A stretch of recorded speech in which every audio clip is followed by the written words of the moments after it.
Oh, today I got a multiple task on this XTS 2016.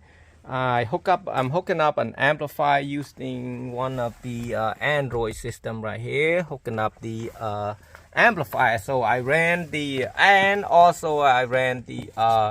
camera, backup camera. I tried to bypass or use the factory camera, but it's too much work and I don't have time, so I ran another camera to it.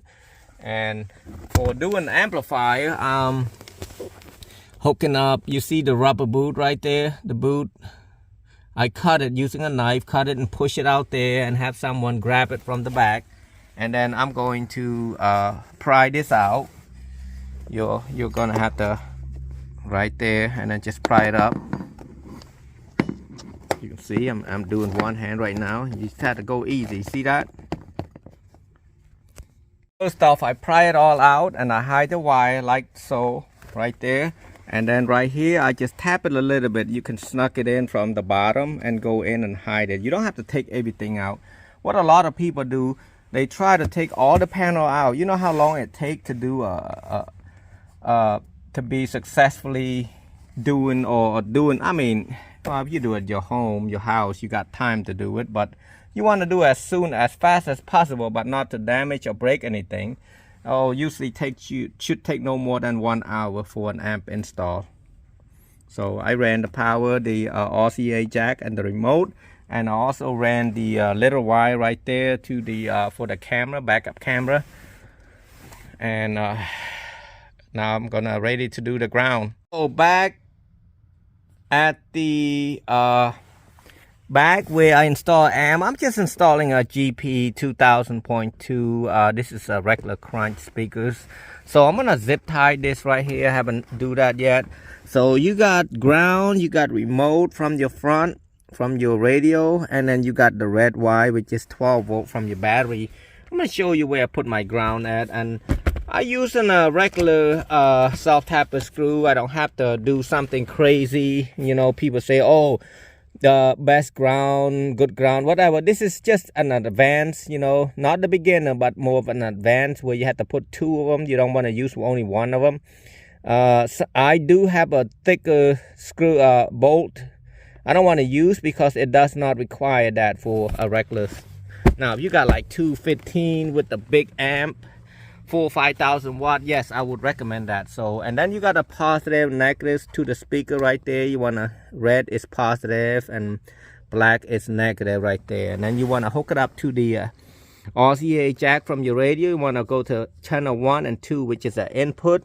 And then also make sure you got it to LPF. A lot of people put it on full range. That will blow your speaker real fast. So you don't want to do that.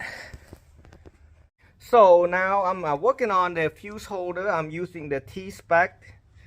I'm gonna put since it's a 2,000 watt, I'm gonna put a 80 amps on it. Now you're doing a 4 gauge, so what you want to do, you want to remove it all out, cause this is a 4 and 8 gauge. And don't forget, you want to put this in first. Remove the red wire because we're gonna do a 4 gauge. Put that in first. That's a must. And then grab that, plug it in, and then make sure it don't really stick out. None of the copper sticking out. If it does stick out, cut it and redo it again. That's the best way. I see many people it's not doing the right way. So I'm trying to get it in. I shouldn't even pull it all the way out.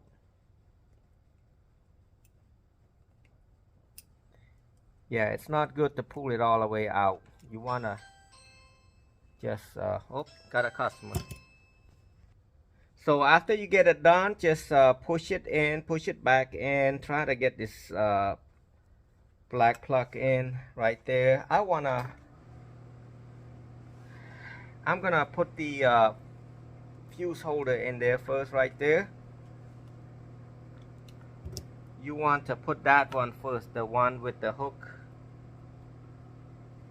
and then you want to straight hook up last. It's easier. I show you why when we get to the amplifier.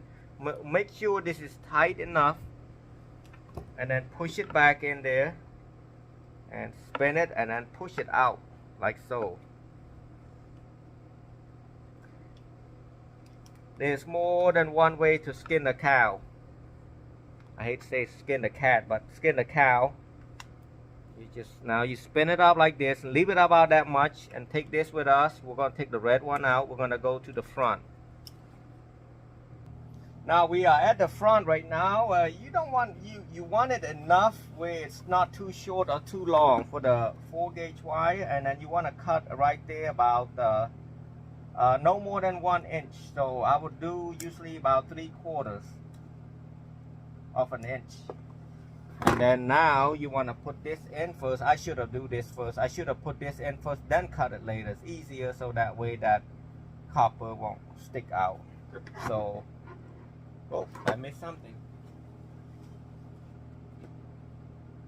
So at this time, what you want to do, you want to loosen this up a little bit. You want to do the same thing as earlier. You want to remove all that. You want to remove the 8-inch rings in there. You don't have to take it all out. It's harder to kind of shake it, drop it. Oh, I got it out. So now you want to make sure it go in the thread so you don't cross the thread. It's important to not cross the thread. If you cross the thread, you're gonna have issue. So we don't want that issue. So now I'm gonna stick it in here first. Make sure it's hitting, nothing sticking out. One hand, one of your pointing finger, hold one side with the thumb, and then the other side hold it. You got only 2 hands, so you gotta be careful on that. So now I got it tight, and then now I'm gonna loose this part to put the fuse in. As I mentioned earlier, it's easier to make a hook like this and plug it in and tighten that. Once you tighten that, you push it in. It's gonna go back in a little bit.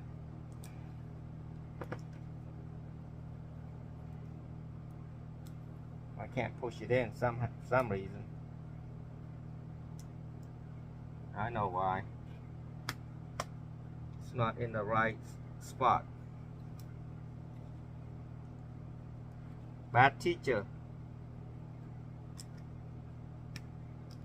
I got it now. Push it back. Just spin it in. And honestly, that's the worst job I've done. Make sure nothing's sticking out. So we got it good right there. What we want to do right now, I'm gonna tie this zip, using a zip tie, and tie right there. And then you can cut that later. Just tie like this so it won't go anywhere. I got it tight, cut it, zip tie. And then now I'm gonna use a 10mm right there. I don't know if you can see it good or not. Right here, I'm gonna move it.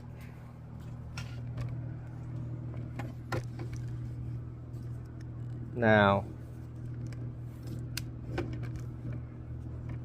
right here, let me see my hand. I got a 10mm. Make sure you're not touching any ground while you're doing this. So I hold it this side like that. Loosen the 10mm.